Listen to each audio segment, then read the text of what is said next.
Welcome back to the North American Summer 2014 Challenger Series Round of 10 play-in. We're seeking our third winner of a do-or-die one-game elimination match. Now, will it be Team Green Forest or No Dice Gaming? You know, it's going to be a close one. Yeah, and Team Green Forest is named after an internet cafe, middle of California, up towards the north a little bit, but that name has been around for a very, very long time. And they've been competing in Challenger for, a couple of seasons here, I think since 2011. Yeah, for a bit. Seen that name around for a while. Yeah, and this is, I think, the first time they've gotten into the top 3. They ended up seed 3 on the Challenger ladder, but with a completely new roster than what they've had in the previous Challenger attempts. Yeah, so you might recognize the name, but the guys behind that mask are all going to be a little bit different. Yeah, it's Dat Control in the top lane. We have Arenko in the jungle, NATO in the mid lane, Dawn on AD carry, and Sarah Sun on support. Yep. So a lot of these names actually don't ring bells with people at home, but one that does will be No Dice Gaming's top laner, RF Legendary. And he went 5, 2, and 7 as Renekton against First Blood counts.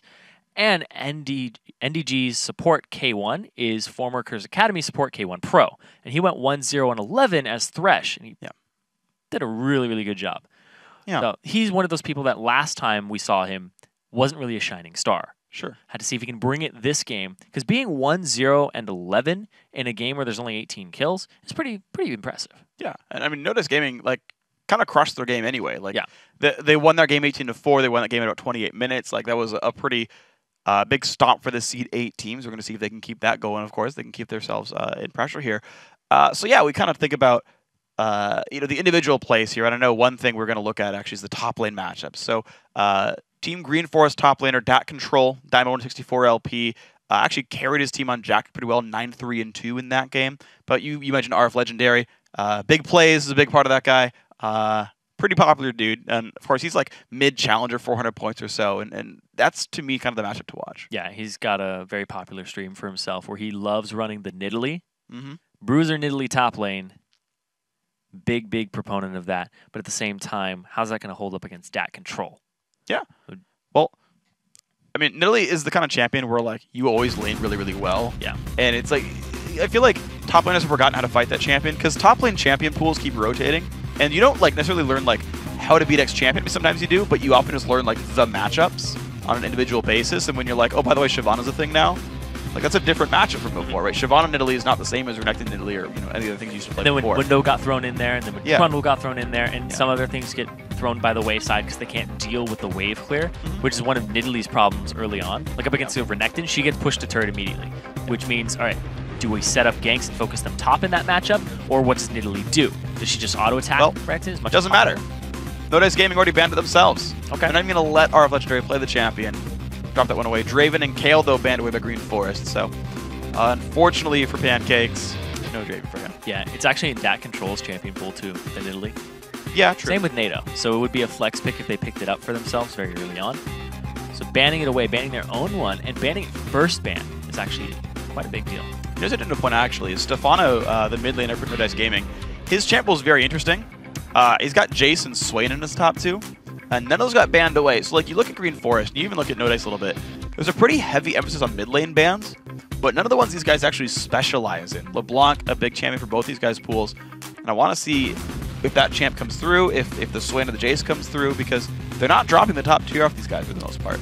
That's true, and the Kha'Zix is going to be picked up here first rotation, which leaves a lot open. I mean, Kha'Zix is extremely strong. I wouldn't be surprised to see a Lulu be picked up here first rotation, but they may just try to wait for something like a LeBlanc and then counter that with a Lulu to stop the burst, because that would most likely be NATO's go-to right now. So you're right now hovering over on Thresh for K1. I think one of his better champions. I can't be sad about that pick. Lee Sin maybe for Infinity Deaths. His most played. Not going to be a sad one for that one. I feel like you wouldn't early pick Nasus, so I think these are the two. Yeah, you want to pick your support. They're playing not to grab what's really strong. They're picking to counter pick at this point. Yeah, I think generally speaking, you sometimes can first pick a mid laner or a top laner, but you have to be very confident and you want to take it away. Yeah. I mean, they're first picking support there, making sure they got Thresh for themselves. Kha'Zix already showed they still go Lee Sin, meaning they really are.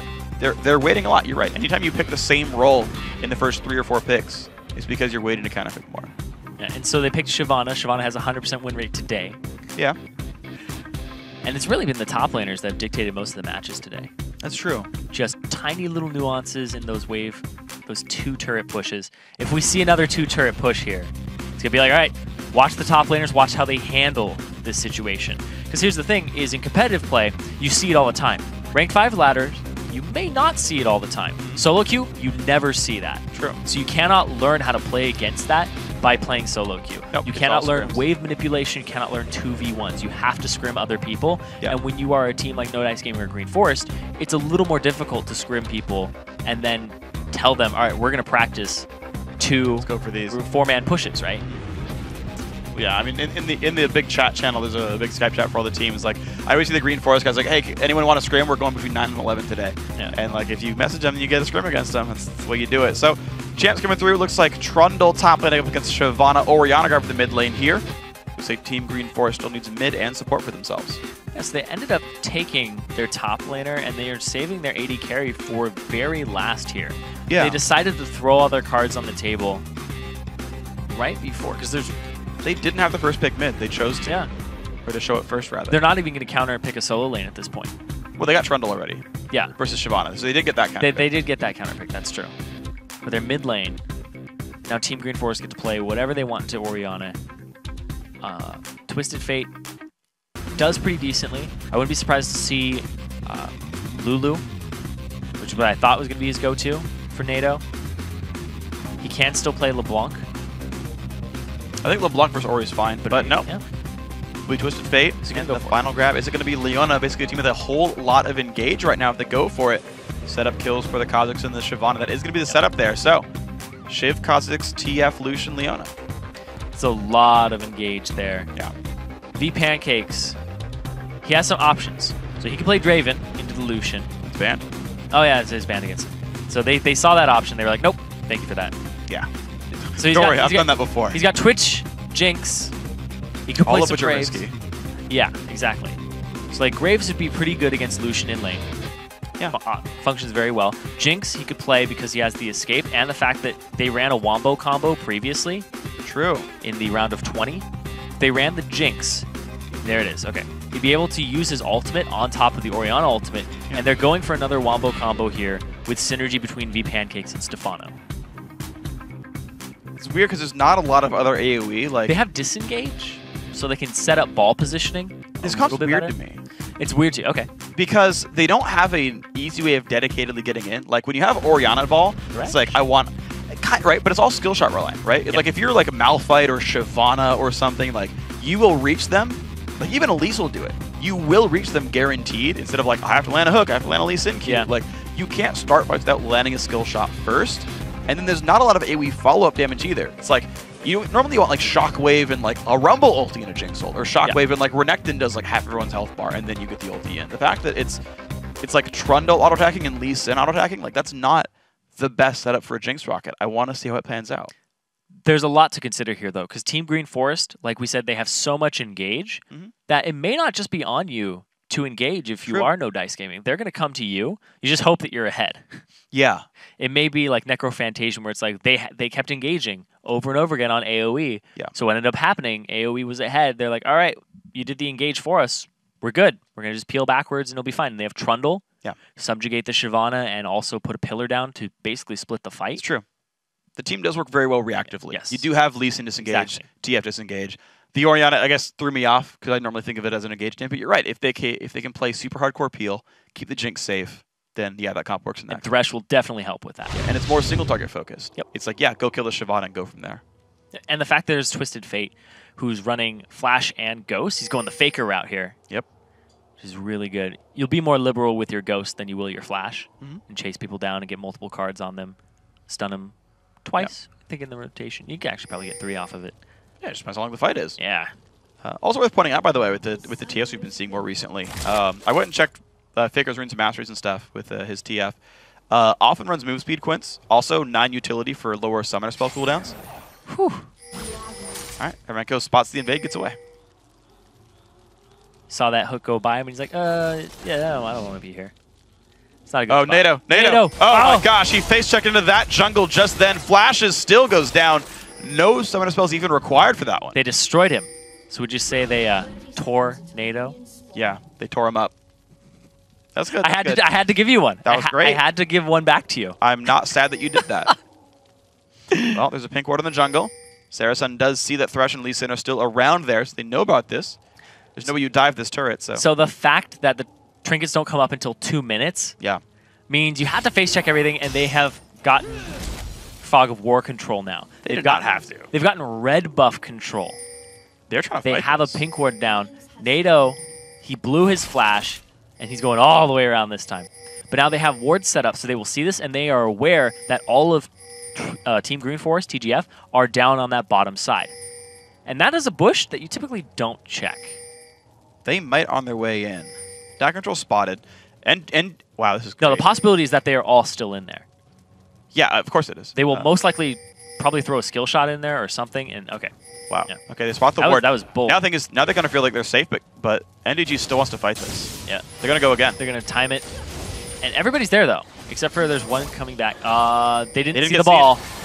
There's the ward down. Smites up by Arenko. The hook on the DAC control. This could be an interesting fight there. Infinity has forced away. DAC control still in the front lines, dropping down to 100 HP. And now the Sun and RF Legendary Trundle forced back as well on this one. Oh. Red card hits everybody. Q nearly hits the Kazakhs.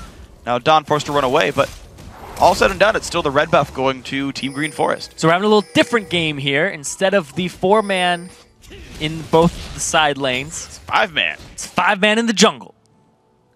That was all kinds of interesting.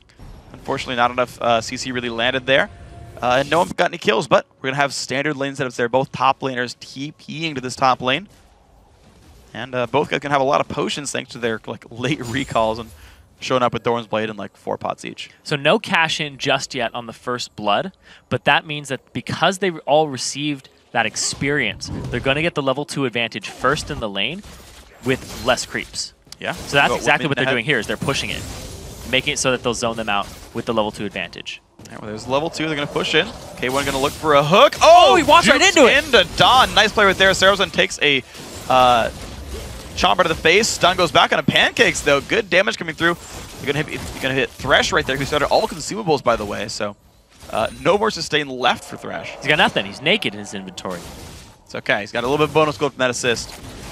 See if that pans out well for him. K1 looking for another hook to go for. Level 2 has been hit by TGF's bottom lane, though. Yeah. Well, there we go. Sarasun just hit it there. Top lane, though, nothing too interesting going on. And we see Infinity Des level down in his jungle because he hasn't done his red just yet. And Arenko got his own. He just walked by a ward while he went through there as well. So Notice Gaming knows Kazakhs is on bottom side. This is something they can play around. K1's going to refresh the ward at Tribrush. Smart choice. It's scary when there's a Kazakhs on that side of the map. You have no idea when he's coming out, especially if you don't have a ward. Gives you absolutely no idea. Absolutely. A trinket used earlier by NDG to spot their own jungle. Red buff was not stolen. That was actually the mid laner Stefano who put that one down. So a little bit of teamwork right there. Again, the engage, though. Don getting rooted up. Good damage there, but back on a K1. Oh, B Pancakes not good position. for Thresh. They're trying to get away from this one, though. But Jinx forced to flash away. Gets the W landed onto him. The Zenith Blade is almost up. Flash Q, auto attack. Don goes in. Kill picked up. Ooh, that E landed. He was dead. So no buffs actually change hands there, which is important. It took me a second. I was like, nope, there was no jungler there for Infinity Des. No Dice Gaming didn't have anything to do with that. The gold is even across the board, but at the same time, they ended up killing the AD carry. So he's not farming right now. Nope.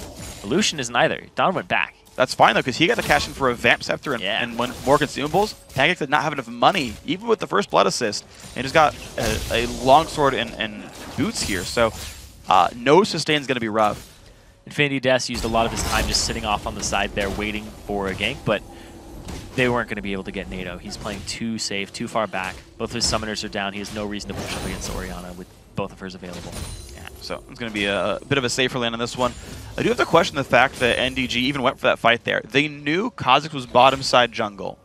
They knew it. They saw him go to Wraith. You can assume he goes double golems afterwards. And they still went for the engage. I'm very surprised with that. Yeah, and now RF Legendary, he's actually going to lose this trade. If he uses the bush to just get out of there. He's going to win it now because the Flame Breath is off. Yeah. It's a tiny window where Shyvana will just destroy you. Playing around the cooldowns pretty nicely, and of course with Trundle's innate sustain, he's doing pretty well. Got some potions still. Hook's going to land on the Sarasun. They're going to try for it. Gets the Flay back there. Good damage, and Leona, nice move there. Jumps back in towards the Thresh, try to stay alive a little bit longer. 200 health there. One more attack will do it, and it's the kill picked up for Jinx. Sarah holds on to his exhaust there. And now RF Legendary, once again, bullying Dat Control between the cooldowns. He will have the innate sustain, like you said. And now bottom lane, the gank was necessary to tilt the balance back in NDG's favor in the bottom lane. They now have a gold advantage, and they're going straight for this turret with the attack speed of Jinx and the extra attack speed bonus from the passive with Lee Sin. Yeah, they're getting some pretty serious damage in this one. Looks like level 6. Ooh, can he turn this one around? They're staying. There's the ulti. They're going for the battle. Who's going to land what? Great hook lands. And here comes the TP in from the top laner, though. It's going to be Dat Control showing up first. Pancakes goes down. Shyvana not required. Lee Sin is around. RF Legendary does not even bother to teleport here. Doesn't even want to help. Infinity Dust gets a stun into his backside. There's Orianna Ball. He's going to stay safe with the Lantern, but another kill picked up for Team Green Forest. So in the overall, though, they go even in kills. But now the gold is actually going to be a little bit in their favor because Dat Control is going to lose a lot of CS in the top lane. RF Legendary will most likely push it as fast as he can to the turret and deny some CS. Also keep in mind, it's a 5-minute window now on the teleport. So up until about 11:30 into the game, you're not going to have a TP up for Shyvana, but something that NDG could play around. Yeah, first Dragon is usually around somewhere like 9 minutes, 10 minutes, averaging in these games. Maybe a little bit earlier, too, considering that the previous games were all 4-0 pushes. But yeah, the teleport advantage is something you have to pay attention to. And he used it to a ward. He didn't use it to a turret, so he didn't get rewarded for using it. But we'll see. I mean, with the champion... he didn't even get an assist for it either. Yeah, no, he shooed up entirely late, and unfortunately didn't do anything for him. I think it was the right choice, but ultimately didn't really matter here. Nado's still trying to push up the mid lane, missing a couple CS. He is down in this lane ever so slightly. The early needlessly large rod by Stefano is interesting, actually. He's got a whole lot of AP, really good pushing power, not much mana, so he will have to secure his blue buff. I think he's more worried about actually chunking down Nado. And what this actually says to me is that they want to fight Dragon ASAP. Because you now have this big chunk of AP that's going to make your Wombo combo huge. Speaking of being huge, yeah, RF Legendary pushing Dat Control around. Cutlass done versus just the Vamps after an extra Doran's Blade. So once again, you're seeing item differences mean just a little bit here. That you're going to get a ward down and get back to his lane in a little bit. He's actually down in XP slightly. Yeah. The fact that he was by a wave, Dat Control was, when he came down bottom. I think he probably in proximity. Yeah, when they were clearing it down bottom. So they're pretty even across the board. He does have an item advantage for RF Legendary. Yeah. With the Bilgewater Cutlass, which is giving him that edge he needs in the lane to continue bullying. But now, look at that. RF Legendary is just getting poked right now. He's losing the trades, and we also have Erenko in that top lane now. Ooh, another attempt on the bottom, and the Saracen forced to run all the way around the Chompers. Takes a bit of damage for that one. Otherwise going to be okay. Lee Sin also slinking around, but the dive top, Erenko goes for it. Half HP, a lot of damage on the Trundle, forced to flash away from this one. So it's a lost flash and a lot of gold lost under the turret, but same thing for NDG down here. Well, here's the big thing, is they're also right by Dragon, and they know that Kha'Zix is in the top lane, and the TP is down. It would be a 4-on-3. 5-on-3 if RF Legendary teleports in. He's not going to. He's going to go save the top turret. All right, and even with that, he'll have close to the same teleport timer as the Shyvana. He'll be about a minute off because he TP'd to a turret there. So there we go. Dragon picked up. NDG playing that one very well. TFLD comes in, so this is not going to be good. No flash on Trundle means he will be going down. Dat Control took aggro, and they get that. That's a lot of emphasis on RF Legendary. Ultimate coming up top. It's very low on Kha'Zix Erenko. Oh! That was nice. Nailed it. Yep. That was... Hey, the assist even went over the Trundle and to Lee Sin. Lee Sin shielded to Jinx to get an assist marker. Wow. Yep. And Trundle dealt damage recently enough that he got one. That's true. On his own. They end up getting a turret for themselves because there's so much emphasis on shutting down RF Legendary in the top lane that they've neglected the other lanes. Nado went up to the top lane and didn't really get anything for it. He got the help on the turret and assist, but man, they get a lot more for NDG in that exchange. That was all kinds of awesome. So No Dice Gaming now 1,000 gold ahead. This is good stuff with these guys. The Dragon, definitely worthwhile. Here's the thing is that NDG already are displaying that they have better cost-benefit analysis of map rotations. True. They're like, we're going to go bottom. Oh, Kha'Zix showed top. That's fine. Get turret, get Dragon. Oh, look at that. TF teleport top. Let's go ahead and get mid turret now. They also got a kill in those 2 assists you were talking about. But if you're Team Green Force, you're sitting there going, all right, let's gank RF Legendary. Let's try to shut him down and get top turret. Yeah. Not sure how well that's working for him right now. And a lot of that snowballs off the fact that the mid lane already won. The fact that Stefano was able to push in Twisted Fate so easily and keep that wave in good They also got his sorts turret, too. Huh? They also got his turret. Well, yeah, I mean afterwards, but like, a lot of it's predicated on the fact that Orianna was already winning 1v1. Yes. Right? And NATO's going to be in an even worse position now, because once you get Twisted Fate's tier 1 turret, it puts a lot of pressure on him. And now you can keep better tabs on him and his global. Exactly. There's a lot of room for Ori to push him in, so that is going to be a bit of a risk if they can make these happen once more. 3/4 of the way back on TF ulti. See if he can do much with his third cooldown. His third ultimate. He sent one bottom, sent one top. He's been ganking a lot. He's gotten assists each time. But it's the reactions by NDG that have worked out pretty well for these guys. Get a pink ward for themselves. It's actually a ping to where Arenko was. Really? Careful, there's bros mid. Yeah. There's 3-on-2 in the mid lane here. We do see Thresh off on the side. K1's setting something up. Yeah, so they've got some wards over the top side. No, they're not really in towards the blue buff yet. They're on like the retreat path by a blue buff. Hook. Ooh, that was almost nearly a kill. His wings. That would have been a kill because they would have gone into that. I think. 3-3. Against Kha'Zix, it's always kind of hard to tell. Yeah, you can flay the leap. Like you have to at least burn ulti, I guess. He'd burn ulti and flash to get out. Yeah. Maybe it is ulti. Either way. Back to a 400 gold lead, so with minions getting picked up, it's brought in the gold a little bit closer here. NDG doing what they can to hold the rest of their game, but look at this. TP, the flash stun comes in, and there's Shyvana. K1, is he going to get away from this one? Looks like not even. It's a good shockwave to get a couple, but it's still the kill picked up. Another gold card lands. Lee Sin forced to run away. There's a good positioning there. He threw the shield onto K1 and then used command attack to give it a little extra oomph and distance. He ended up getting 3 in there, but there's no follow-up. Nobody even close to around. RF Legendary still in the top lane, so it's a 2-on-4 in the mid. And it's a good pick. The damage coming in down to the turret, but teleport in from Trundle. They want to stop this one. Arenko forced to get away a little bit from this one, but still, 4v5. Not a great fight. And now they're teleports, both on cooldown. Dragon not even close to being up at this point. The turret is conceded in the bottom lane, and now Team Green Forest have a 500 gold lead. Yeah, so they burned their teleport 5-minute cooldown for a kill.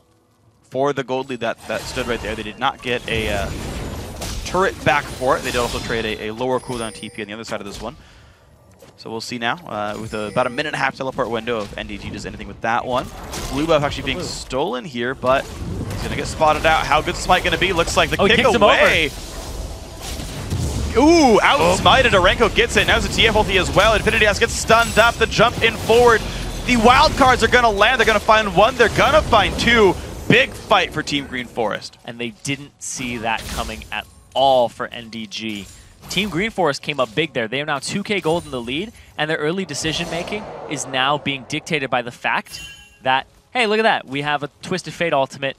Let's actually get some picks. Their objective game isn't amazing, but the fact that NDG was getting overly confident in trying to steal buffs without ward coverage. True. Without proper ward coverage of the area and proper analysis of the situation, that you're against a Twisted Fate. And it worked out well for Green Forest. So NATO, despite giving up first blood, despite losing his lane early on, he's made up for that. 5 of the 6 kills on his team he's had a hand in. That's pretty impressive for himself. And Arenko's been involved in all of them. Yeah. This jungler, despite getting a rocket to the face, which is really, really great to watch, has been part of everything. It's been awesome for these guys. I gotta say, the first pick Kha'Zix did pay out in this case. He's done a that's the emphasis on it. Yep. Is they knew that this is a champion that Arenko's going to deliver with. So they immediately put him on it. He even rushed a Brutalizer at a second item, so he's really going damage focused. Wants to snowball the lead he's gotten so far. It's worked out. The picks have been good. DAC control back in a side lane push, but he's almost 11 to RF Legendary's 9. He's like 2 minions away from this one. So once again, we're seeing the top lane winning pretty heavily. And the teleport for RF Legendary is going to be up a little bit sooner. You'll be able to apply pressure on the map. But now that they have tabs on all the members of NDG and the fact that Dragon is up, they have to walk down there. Uh-oh, NATO getting kicked to the team, though. Great solar flare to back it up, and here comes the dive on in. Dawn picks up 1. Explosions come out. Looks like a 2-for-1 so far. Pancakes trying to run away, gets flashed over, making that a 3-for-1. And now Infinity not in exactly the best spot. Gonna ward hop away. Here comes Kha'Zix off on one side. Q's gonna miss. I think he's gonna be all right. And during all of that, because the teleports weren't up, RF Legendary got pushed out of lane by Dat Control, and now he has a lot of free turret damage. The Dragon is going to go over to Team Green Forest. And they're just out fighting. You know, Stefano didn't even get his ultimate off in that entire clump. He was only able to use the heal, and the engage was just really spot on there for Team Green Forest in the collapse. But basically what ended up happening was Infinity did the engage for them there. Yeah. They thought it was a pick, but the fact that Leona turned it around so fast. Yeah, they were all clumped up, and it was really good crowd control. Oh, there he goes, ulti to the top. Trying to get RF Legendary now, trying to get back towards his base by the red buff. Looks like he's going to be safe. Flash for TF ulti. Yeah, and for Shyvana ulti as well. We're going to have to see that they're pinging mid lane, saying that's where you need to go right now, because that's the open part. TF's making his way down. So pretty hectic game. It's just like things happen out of nowhere every time TF ulti is available. These guys, all of them trying to make individual plays. And it's not like this dedicated sieging where it's like, hey, a minion was building up. It's like, hey, there's a random guy, kill him. Yeah, and this is the right call. They're going for that top turret, which is the last tier 1 turret that NDG have available to them. Once they get this, they're going to have to ward the jungle a little more. They have tons of warding. Like there's nothing wrong with their warding currently at this point in the game. But the question is, do they make the right decisions? Mid lane, they're most likely going to give it up, but if they can continue to push, or if they can wrestle somebody out of the jungle and kill them, then definitely be worth. But it looks like they might be collapsing middle. Well, let's see. It's TF pushing by himself, the rest of the team going through, but there's already some defensive wards watching them rotate there. So TF going to be safe, backing off. 5 kill lead, 3,500 gold lead. Team Green Forest still the dominant one on the map, and Twisted Fate ulti halfway back. Will they keep playing it passive until they find that next opening? And you can see Team Green Forest has 4 sweepers already to the 1 of No Dice Gaming. No Dice Gaming, they have ward control advantage, but Team Green Forest, all their sweepers are up too. Like, they haven't swept anything out. They haven't found the ward locations, and they haven't been confident enough to actually use the sweepers. It's interesting. I actually is very surprised that a team doesn't pick up more sweepers. Like, you normally see 3 by like 8 or 10 minutes. That's like completely standard in competitive play. And also the fact that it is Elise Sin, he hasn't gone for the Sightstone just yet. He actually is just holding onto the wards in his inventory. So he hasn't swapped. And Golem. Yeah. You normally see Lizard as well, so a very different setup for No Dice Gaming. Very tanky sort of situation for these guys. Mid lane turret does go down. Team Green Force has managed to just push. They're looking for the sustained fight. They aren't looking to make it so that they just blow somebody up. They're looking for the sustained fight. They're looking for the Orianna ultimate into a dissonance, into Jinx Rocket, and then continue with like Jinx with red, continue to pick people off with Get Excited. Let's see what's going to play for them. Nobody on their team is extremely bursty. Yeah. They have NDG. Green Forest. Yeah, sorry. Green Forest. Yeah. Sorry, I misspoke. You're right. Yeah. NDG, they have a lot of sustained damage. Very high. Oh, there's the flash. Oh, it's a red card. That was going to be enough for Pancakes to go down. The jump in by Aranko. Yeah, that's enough. Oof. The ball returned to him. The protect into Shockwave. Gonna whiff right there. That's not good. The ball returned to him off of the death of Pancakes. That's very unfortunate there. Well, bottom lane going to get pushed up. Dat Control still splitting towards the mid lane. Infinity. They got to hold up that lane against him, but Dat Control, he's going to pull aggro actually, just do damage and doesn't even care about the turret. Goes right back on in. He's very strong. Theme of the day has been Shyvana is just bullying people around and being a very good top lane pick. It's really happening, yeah. I remember back in the days when people were like, why are you playing Shyvana top? That's trolling. Nope. Not anymore. Really beefy bruiser guy gets into fights, deals damages. There we go, blue buff grabbed away. Team Green Forest very much in control. His gold lead now about 6,000, so that number keeps going up. And it's interesting, like they're playing the pushes when they appear, but otherwise they're playing around TF ulti a whole lot. It's this weird like sort of scattered aggression that's hard to get a grasp on. Yeah, and Team Green Forest, like you said, the 6k gold advantage here, and the fact that these teleports honestly have not been used to full effect just yet. They teleport into fights, and it's like, or they teleport to a location to defend it, just to dissuade the enemy. Like, Dat Control's teleport usage has been a little bit better. RF Legendary, he gets the lower cooldown on it when he uses his, but he's not abusing that. Because Dat Control is just so much further ahead in lane right now by 2 levels, and by 30 CS, that if you leave Dat Control alone in the top lane, and you TP away, he's going to push a turret. He's got the Blade of the Ruined King, he's got Twin Bite, he's fine, he's going to clear it immediately. So when you teleport out, of that top lane if you're RF Legendary. You end up giving Dat control, complete control of that top lane. And yeah, or we're seeing what happens when that exists. He teleports in, makes things happen, like keeps shoving up, and creates a lot of pressure by himself. So speaking of creating pressure by yourself, though, Orenko, 100% kill participation. Still coming up big for his team. And now, once again, teleports both up. Dragon's up in 50 seconds here. And NATO has used his ultimate pretty well this game. The first couple of them were questionable, but ever since he started getting a grasp of it, back and forth there. Double Ruin King, they're fine. Ever since he's gotten a grasp of his ultimate, though, and where they need to focus their attention, they've been coming up big. Absolutely. The way he's been positioning himself, the picks that he's been able to make, like that last one, even though it was a red card on V Pancakes, still good enough. Definitely was. So, got the dives. They're getting the kills. Don randomly split pushed the bottom lane, and no one stopped him. So he took the tier 2 turret down just there. It was a 4-3 turret game. All the abilities are back up, and right now it's Dat control split pushing top lane. Maybe that'll turn into something. Yeah, he pushed it far enough up, or RF Legendary pushed it far enough up that Dat control has to deal with it. RF Legendary is here for the dragon fight already at the start. Doesn't have ultimate, though, for RF Legendary. It's going to have to wait. And if they pick up this dragon, this could be their key and their way to get back into this game. But the TP from RF Legendary, he'd have to get it off with no interruptions to get back to that top lane. Because Dat control, oh, there he goes. He's behind them, too. Going to go for the engage. Box comes down. There's the dive in. Jinx pretty low. RF Legendary forced to get away from that one entirely. Dat control still up in the mix. Jumps into the back line, actually. Now Jinx about to fall. Does get picked up by Kha'Zix. The TP in from NATO. Twisted Fate making that happen. Double kill for Orenko on Kha'Zix. And Team Green Forest, once again, they win the fight. It's a 2-for-0. Great teleport there by Dat control into that ward on the back line. They're going straight for Infinity now. They're trying to pick more people off of this map. There's the Shockwave. I was going to say he hadn't used it at all in that last team fight. And there it was. That's the second whiffed Shockwave this game. And there was one time when he had potential to Shockwave, but it didn't work out. And now, all these sweepers that they have, they can sweep the pit multiple times. This is a blind guess by the blind monk.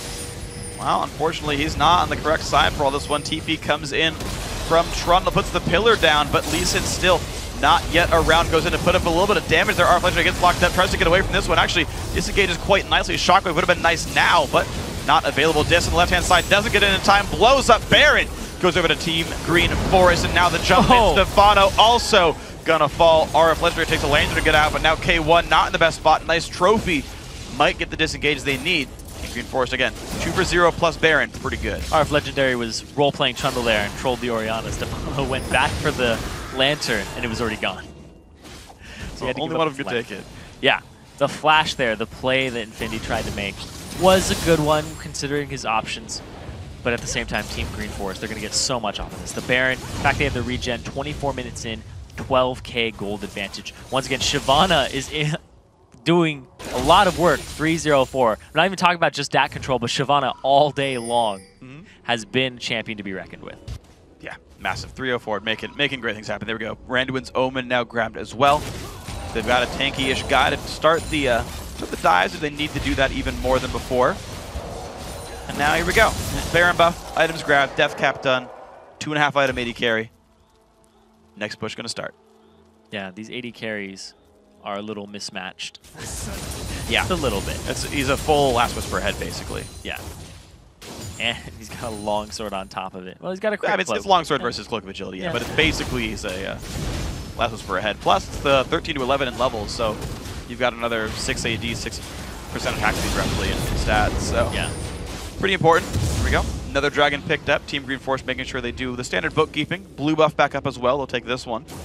And so we talked about the top laner at the start of the game, Dat control versus RF Legendary, and that really is a big part of this matchup, is how much pressure they're able to get.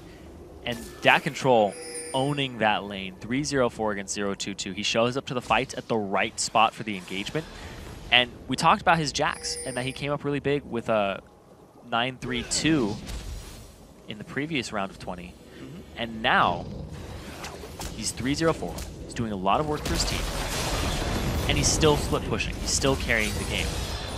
He's already in this fight. He knows this teleport's down.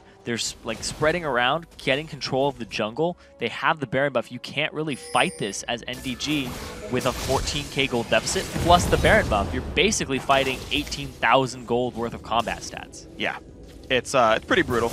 Not exactly the easiest thing to go against right there. Mid-tier 2 going to be relinquished there.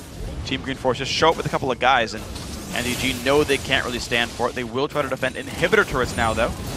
This is the test. Baron buff. Still a minute and a half to go. Solar Flare is going to land on the Jinx. Here comes the dive.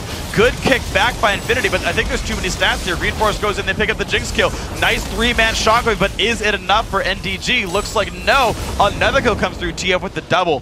2-0, and now the inhibitor. They're going to go ahead and pick up this inhibitor turret for themselves. Dat Control, he has some tanky stats in there. Just go ahead and swap himself out. Q landed onto Dawn. It's not going to take it.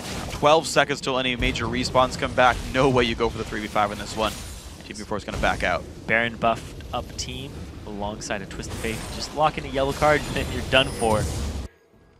Hasn't had the Lich Bane just yet. Yeah, the new build's been more like you get 20% CDR at the beginning. Yeah. I see Merlinomicon refuse almost every time. And look at that, the Solar Flare onto V-Pancakes. He gets the Lantern out to the side, but the gold card and the just pure damage that NATO has built is more than enough for them to take him out. Look at that. Another, just a wild card after pick a card is crazy damage right there without the Lich Bane.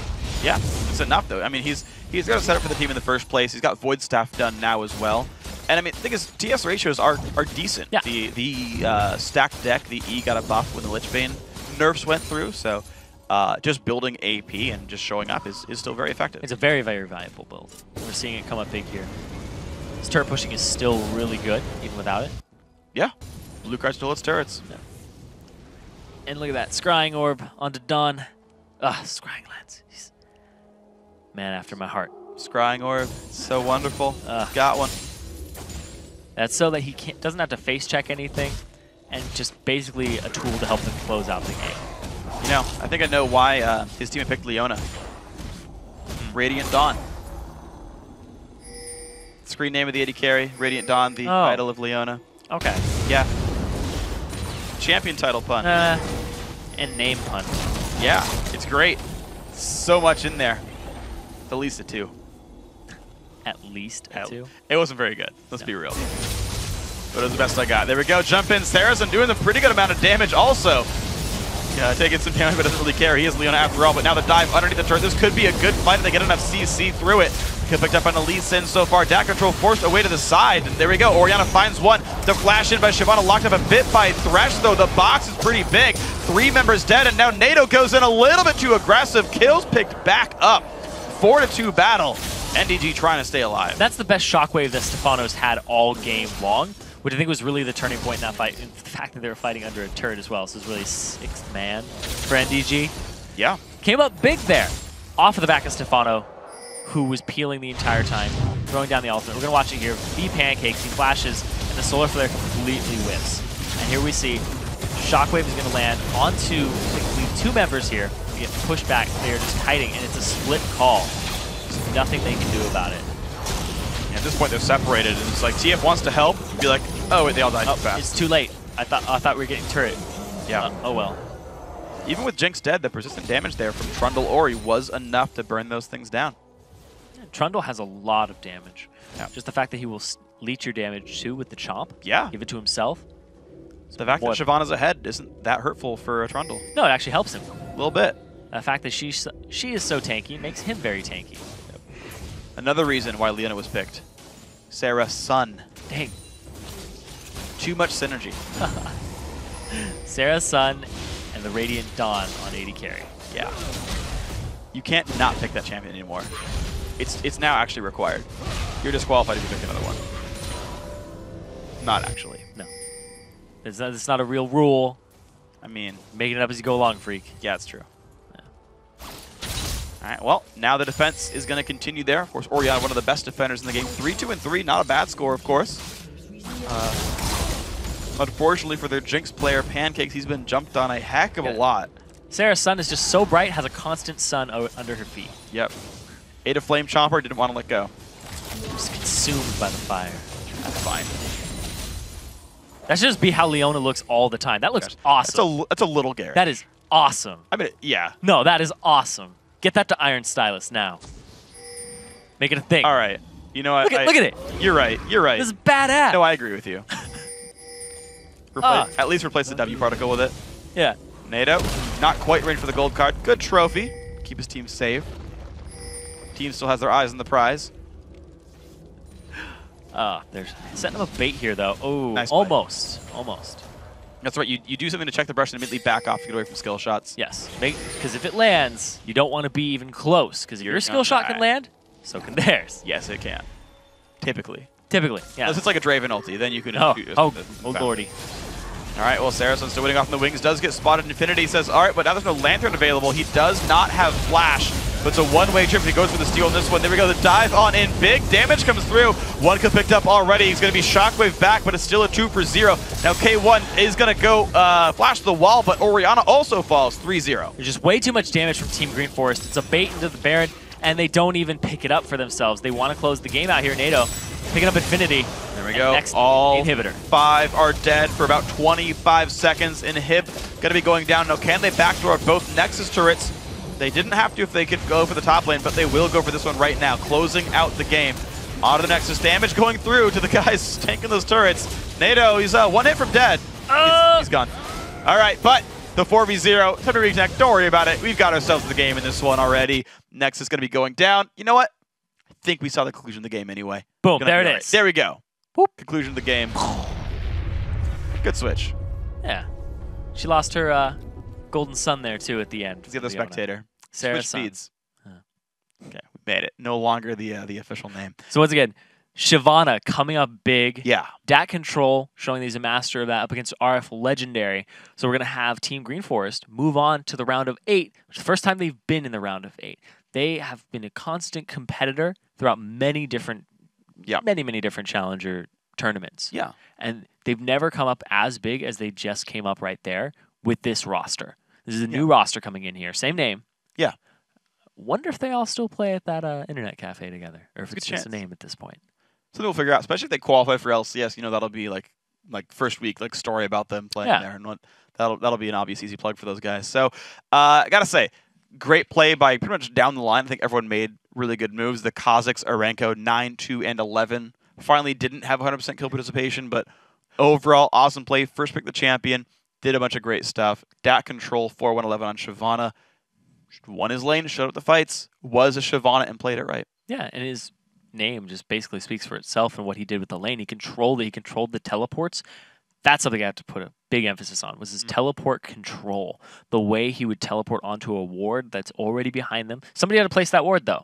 So there's communication there. Shout out to whoever did that. Probably Sarah's son. Yeah, probably support. Probably the support. You know, sometimes you're surprised, though. You're sometimes like, AD Carry did it. Oh. Yeah! I buy 1 ward per game. I think you probably do. Do you rely on the I actually buy a lot of wards. Okay. So you're not that bad. Yeah. But still, the ward in the back line helped him out immensely in that dragon fight. And then the fact that he would teleport in all of the time in the right position, which basically, I have to frankly say his teleports were outplaying RF Legendaries. Yeah, and they were always behind the competition too. It's worth pointing out. And with the Shyvana ulti, you get behind someone, you can pull them into your team to help guarantee. Again, you did the shout out to Sarah-san for getting the wards down. Getting the wards down in the back line in order to TP to them was awesome. Like, that is something that you definitely require your teammates to do for you to get them in the right positions. They definitely were. Those all worked out. The fact that they actually played this sort of individualistic picking composition for the most, like, the beginning kind of 15, 20 minutes of the game, right? Kazakhs, TF, the Shyvana TPs, like, those all happened. The team focused around picking up individuals, and they got those, and that was awesome. Yeah, and they did play the pick comp a little bit better than team we saw last game. Yeah. With the Twisted Fate. So this, I mean, I liked this a lot. The majority of the lanes got ahead. So. Yeah, their lanes got ahead, but that was pretty much through just sheer CSing. Twisted Fate Ultimate came up top, I think, very, very early on. They gave up map control and gave a lead over to No Dice Gaming. But No Dice Gaming got a little too confident and invaded the jungle, and I think that was the turning point. And the thing is, those guys, NDG, they had made so many good moves. Like, we've called it out, I think 3 times in a row. They made the better strategic play, right? They traded bottom lane for top lane, but that meant they got to take the dragon, and then the mid lane because TF had left. Like, those were all really, really good moves, and they did that a couple of times. But yeah, as you pointed out, they got too aggressive, right? They went somewhere with only 2 guys, knowing TF has ulti, got themselves into a 2v3, over-aggressive there. Like, their reactions were really good, right? They ganked the correct lane, then reacted to the reaction, basically, and kept that pushing forward. But then when they did make a move, they made the wrong move. And that's what it came down to. Like, they know how to counter, but setting up and making sure they don't get punished for it was not their strong suit. They got greedy against TF. Like, that was it. They got greedy against TF. They got punished for it. It's unfortunate. Hopefully we will see more of these guys in Split 2. But, yeah, it definitely snowballed off of a pretty bad blue buff call. They got caught out for it. Yeah, I'm still throwing that blue buff call into question. But at the same time, Team Green Forest took complete advantage of the situation with what they had. So they had to be really happy with that and really happy with their performance from what they did. The synergy from Dawn and Sarah Sun was on point. Dawn finishing 5-0 and 12. Yeah. With Sarah Sun finishing 1-2 and 15. So they ended up with very close skill participation between them, and Dawn having the highest gold in the entire game. So the AD carry came up big up against V Pancakes, who was having a good game at the start. He was having a very good game, and they were looking for the hyper carry late game here from No Dice Gaming with the Orianna, who Stefano, the shockwaves were just not good today. Some of them were good. Some of them were definitely pretty lackluster. More often than not. Yeah, so there was one where his target died too soon. Yes. There's one where he got like a single target with it. One got walked out by Kha'Zix. One time he died before he got to cast it. There was like 2 of them where he whiffed completely. Yeah. And then there was an opportunity for a 4-man ultimate afterwards. Yeah. Sometimes you just have to hold on to the ultimate. Yeah. Sometimes you really just have to hold on to it for the situation. There was a time where he caught like 3 people, but there's no follow-up. It was just a disengage tool. Yeah, I mean, sometimes that's enough for it, right? Like, sometimes you just need to disengage. And it is worth pointing out, we talk about Orianna shockwaves a lot. It's difficult. 4-man shockwaves were given to you. You can't just get 4-man shockwaves because they have to be in an area. Like, you can identify them, that's fine, but like, the best player in the world can't guarantee 5-man shockwaves until they're there. So, sometimes the game doesn't play out that way. It's part of the reason we actually see like less malfight sometimes, is that teams will split up more. They won't get like 2 to 3 man ulted there. You can force the issue. Sometimes. Like fighting in the jungle against an Orianna, fighting your red buff in that little area. You put the ball down in the bush or whatever, and basically you bait them into thinking that you're retreating. Like, I know LMQ does this extremely well. Yeah. They won't pop summoner spells. They won't pop ultimates until after you think you're winning the fight. You think you're winning the fight, you're like, oh, we got him to half HP. Then they start retreating, and then they will instantaneously turn it around on the shockwave because you walked over the ball to pursue them. Yeah. Because what are you going to do? You're like, I just got them to half HP, and they're running away from me. The ball's right next to me. Do I run forward towards them? Or do I walk away and be like, I got them all to half HP. Let's go do something. Most teams will say, no, let's go get them. Let's go get a kill. Sure. And that's where they thrive. And that's the funny thing, actually, is normally, like, generally speaking, there's 2 ways you fight. One is we caught the guy and he dies. Done. 2 is you fight for an objective. And if you get them to half and they run away, just go hit the dragon or the blue buff or whatever. Like, chasing kills is very often a weak play because something else could have been done. This actually happened at All-Star Paris, actually, in OMG versus SKT. I think it was game 1. OMG won a big fight. Pretty much only the Kha'Zix was alive, and they're like at tier 2 mid turret, and they're like, let's go that way and chase the Kha'Zix. When they could just push a turret, maybe even inhibit a turret as well, because they're like 4-1 on the map or something. Wastes your time. Yeah, it's a waste of time to chase kills when there's usually other things to do. Even if it's just like sweeping Baron wards, sometimes that's just worthwhile because you set up for the play 2 minutes in advance. That's actually typically the way you want to play League in a organized competitive setting.